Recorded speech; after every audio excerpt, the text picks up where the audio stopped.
انا جيت. بما ان عندنا مشكله شويه في المقاطعه مع شركه بيبسي وكوكاكولا، فقررنا نجرب منتجات مصريه جديده النهارده. المنتجات ديت بتنافس شركه بيبسي وكوكاكولا، بس هل هتقدر بقى ولا هتبقى اي كلام؟ احنا جبنا مجموعه منتجات مصريه مختلفه وهنشوفوها مع بعض ايه نظامها. المشروبات اللي احنا جايبينها معظمها كوكا عشان نقارن بينها وبين بيبسي وكوكاكولا. خلينا نبدا بيهم واحده واحده، اعرفكم على الشركات وبعد كده نجربهم واحده واحده مع بعض. يلا بينا. كولا بلانك غنيه عن التعريف، سبورت، ستار كولا، توب كولا، بيج كولا. ولقينا بيج كولا عامله منتج بتاع اليوسفي فقلنا نجربوه برضو. وشركه اسمها تيم، انا مش عارف الشركه دي ايه بس برضو اول مره اشوفها، فخلينا نجربه برضك. لقيت موجود منها طعم اليوسف فقلنا نجربوه برضو مع بعض. هنبدا بيهم شركه شركه مع بعض وكلهم شركات مصريه.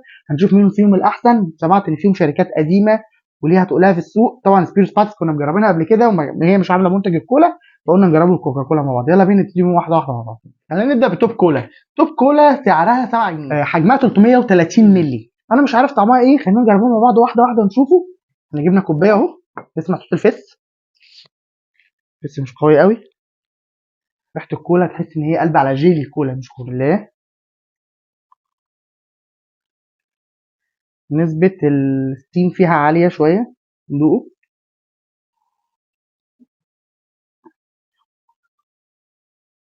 طعم الكولا ضعيف جدا، مش احسن حاجه خالص. الكولا بتاعها ضعيف جدا. طعم السكر كمان ضعيف.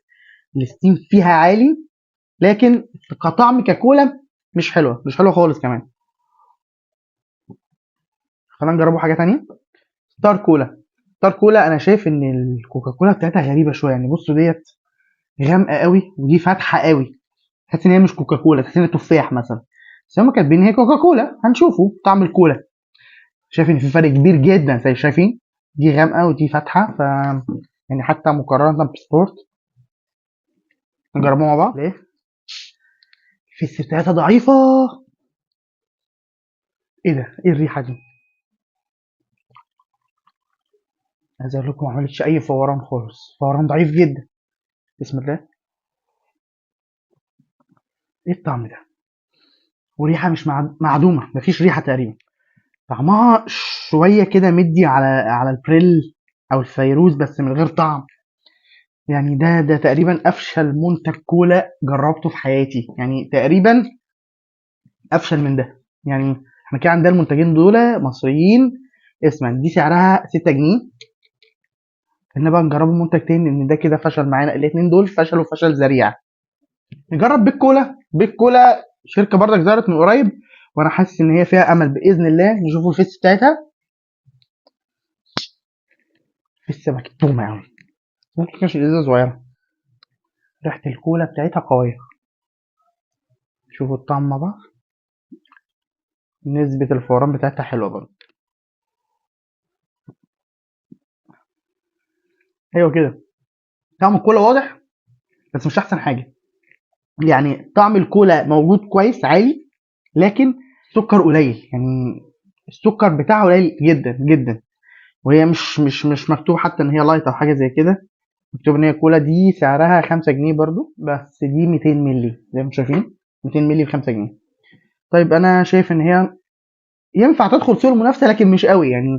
اعتقد ان ممكن يكون في منتجات اقوى من كده. انا شايف ان ديت برضو مش احسن حاجه. لا ما فيهاش سكر، بس طعمها مش سكر فيها قليل قوي. تعالوا بقى نجرب منتج تاني. دي سبورت. اعتقد من الشركات القديمه جدا. انا مكتوب ان هي صنع في مصر. انا عرفت ان هي مصريه بصراحه. نجربوها.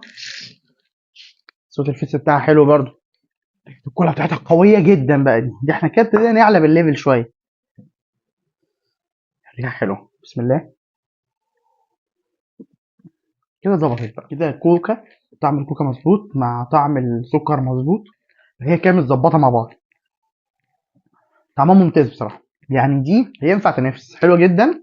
انا شايف ان ده منتج كويس، طعمه لذيذ، متظبط من كل حاجه بصراحه. فده نخليه هنا. ده اخر منتج معانا في الكولا. اسمها بلانك كولا. انا اول مره اشوف البلانك كولا ديت بصراحه. هنجربها مع بعض ونشوفه. حضرتك سمعت ان هي شركه مصريه. دي سعرها 7 جنيه. برضك 330 مللي. بسم الله. الفيس بتاعتها عاليه. ريحه الكولا باينه قوي لكن مش عارف. خلينا نجرب الطعم مع بعض. بسم الله. طعم حلو قوي. طعمها حلو بس برضه سكرها قليل. يعني انا شايف ان دي الصودا بتاعتها عاليه جدا، يمكن اعلى واحده جربت فيها الصودا، لكن نسبه السكر بتاعتها قليله سنه. احنا كده خلصنا اطعمه الكوكا اللي معانا، وفاضل معانا الاتنين دول. دي شركه بيك كولا، مكتوب عليها بيك فريش، في الغالب شركه بيك برضو.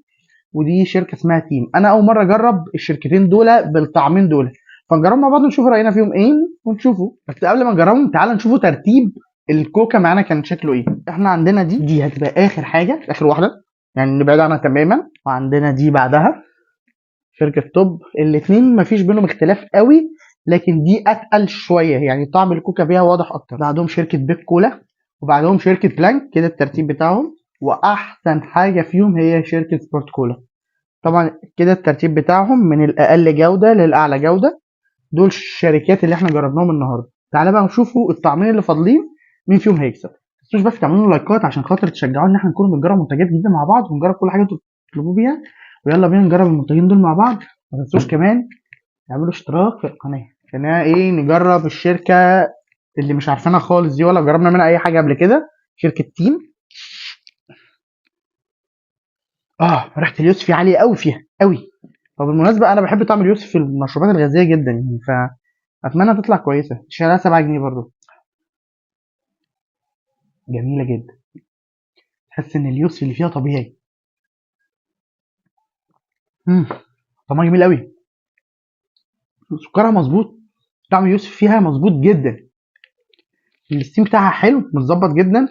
يعني هي بصراحه انا ما كنتش متوقع انها تطلع بالجوده دي بصراحه. طيب خلينا نجربه شركه بيك كولا، عامله بيك فريش بس برضو باليوسفي.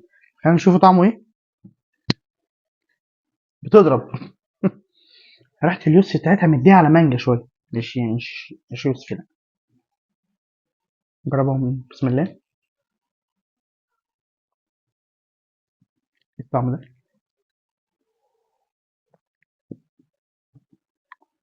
لا، مش يوسفي خالص. هو يوسفي جاي من بعيد قوي. طعم الستيم بتاعها عالي شويه، لكن طعم اليوسفي بتاعها قليل قوي. تحس ان هي مخلوطه بحاجه تانية، او مثلا ممكن تكون ايه، مشروبه من المشروبات السريعه التحضير ديت، اللي هي مثلا زي تانك فروتي والحاجات ديت. لكن ديت كانت طعمها طبيعي اكتر. دي سعرها 7 جنيه ودي سعرها 7 جنيه، بس طبعا ديت اللي تكسب لان هي ديت جوده اعلى، الطعم واضح اكتر وتحس ان هو بيور اكتر، فديت كسبت معانا. طيب ودي كانت نهايه تجربتنا للمنتجات المصريه البديله لشركه كوكاكولا. وزي ما انتم شايفين احنا جربناهم مع بعض، وقلنا لكم على ترتيبهم واختياراتهم واسعارهم. ما تنسوش تعملوا لنا سبسكرايب للقناه عشان تتابعوا كل حاجه جديده بتنزل معانا. نشوفكم في فيديو جديد. سلام.